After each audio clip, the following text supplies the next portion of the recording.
nonetheless, first up on the Entertainment Report, Universal Studios is planning on a new theme park.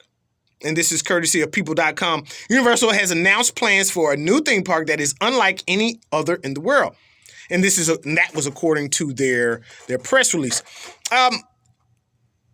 First of all, most of the time, a theme park for some reason, is either in LA or in Orlando. And then you got like Six Flags and sprinkled a few throughout the United States. Well, Universal has said that their new theme park will not be in California or Florida. Instead, it will be built on 97 acres in Frisco, Texas, about 30 miles north of Dallas. The Texas city was selected as home for the new park due to its up-and-coming business scene and growing population. Nonetheless, while the exact location has not been confirmed, the release states it would ideally be built east of the North Dallas Tollway and north of Panther Creek Parkway. So we won't have to go to extremes. If you stay in the central part of the United States, you won't have to go to extremes to get to a theme park. Because I have rode the ride, baby, to Orlando, Florida, at least 3 times. That's like 36 hours of my life that I'll never get back. So going, 8 hours to Frisco, Texas, that ain't bad. I ain't mad at that. I ain't mad at that at all. Next up, we got Diddy. Diddy apparently has been... People have tried to holler at Diddy on selling, like, his catalog, right? Like, he has an extensive catalog. When it comes to record labels, Bad Boy Records is one of the most influential and groundbreaking that the industry has seen. And these words are courtesy of Afrotech.com. And their roster is comprised of many, many more notable artists from the Notorious B.I.G., Mace, Faith Evans, 112, Total, The Lox, and more. You got the G-Deps, you got Craig Mack, you got a lot of cats.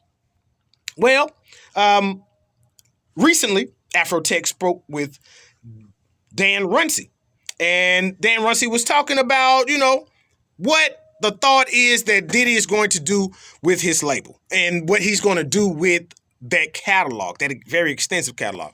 Right now, we have the benefit of being able to go slow and kind of take our time and basically run experiments at our own pace.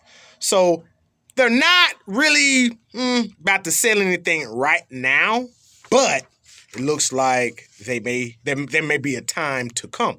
Now, I think this is really coming off the heels of Dr. Dre. Now, Dr. Dre is set to sell some of his royalties from his solo albums and from NWA producer royalties. So, maybe people are selling stuff a little bit, trying to get, more cash, liquid cash from that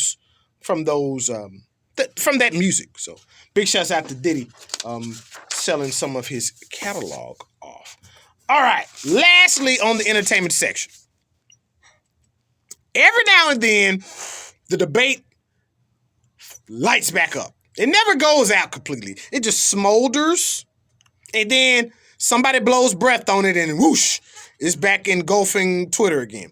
A battle enrages on Twitter about the best rapper ever trophy.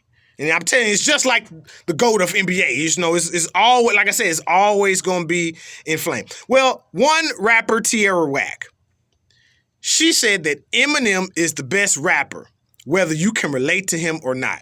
Well, Miss Tierra Whack, I would think that being called the greatest of something, it would have to be some type of relationship to you. It would have to relate to you in some way. Like, for people that think that Michael Jordan is the greatest of all times, it's more than likely is because they remember sitting in front of the TV with their dad, their mom, loved ones, a holiday or something like that, and saw him score 63 points in the playoffs against the Celtics.